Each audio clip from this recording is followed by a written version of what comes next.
पूरे बिहार के मुखिया इस समय राज्यव्यापी हड़ताल पर है और ये हड़ताल 31 अगस्त तक होगा। 29 तारीख को जिला मुख्यालय में सभी मुखिया जुड़ेंगे बिहार के और सरकार के खिलाफ एक दिवसीय धरना प्रदर्शन देकर ये संकेत देंगे कि आप हमारी मांगों को सुनिए, नहीं तो हम आंदोलन को और भी तेज करेंगे। लेकिन इसी बीच पंचायती राज व्यवस्था ने एक नई चीज़ मुखिया को ला करके दे दी है और वो नई चीज़ें ये है कि 15वीं वित्त आयोग से अब वो मुखिया समिति और जनप्रतिनिधि जो पंचायत स्तर के होते हैं अपने अपने क्षेत्रों में माध्यमिक और उच्च माध्यमिक विद्यालय में खेल का मैदान विकसित कर सकते हैं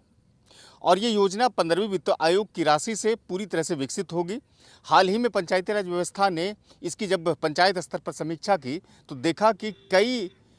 स्तर पर खेल मैदान विकसित करने के आवेदन प्राप्त हुए हैं। इसको लेकर के पंचायती राज विभाग के वरिष्ठ अधिकारी ने सभी जिला के अधिकारियों को पत्र लिखकर ये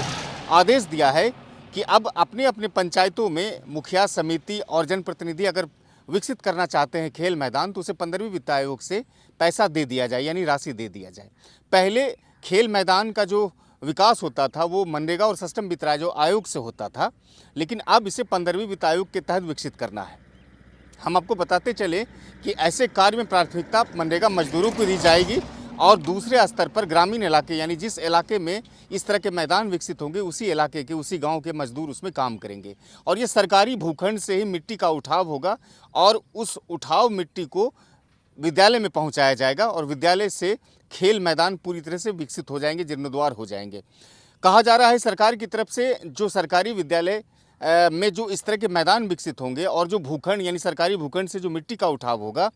वहाँ पर उद्देश्य है सरकार का कि छोटा छोटा तालाब बनाया जाए, छोटा छोटा जल संचय का साधन बनाया जाए, जिससे कि जल स्रोत जो है वो जो भूगर्भ जो समाया जा रहा है, निचले स्तर तक जाया जा रहा है, उसे रोका जा सके।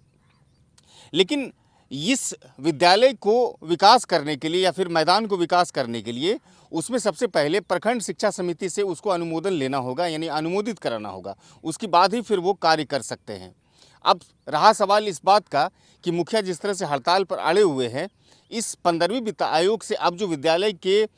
मैदान को यानी कि उसके खेल मैदान को विकसित करने की बात आई है वो कितना स्वीकारते हैं और क्या मुखिया संघ इस पर कोई टिप्पणी देते हैं, ये देखना दिलचस्प होगा। फिलहाल एक नई पहल के साथ पंचायती राज व्यवस्था भी ये कोशिश में लगी है कि मुखिया हड़ताल तोड़े और अपने कार्य पर वापस आए। फिलहाल पंचायतों में किसी प्रकार के ग्रामीण विकास नहीं हो रहे हैं और यही नहीं बल्कि सरकार के कार्यों का बहिष्कार भी हो रहा है। अब देखना ये दिलचस्प होगा कि पंचायती राज व्यवस्था ने जो एक मरहम मुखिया पर लगाया है इस तरह के योजनाओं को देकर के, वो कितना साकार कर पाता है। फिलहाल आप अपने कमेंट्स मुझे दे सकते हैं। धन्यवाद।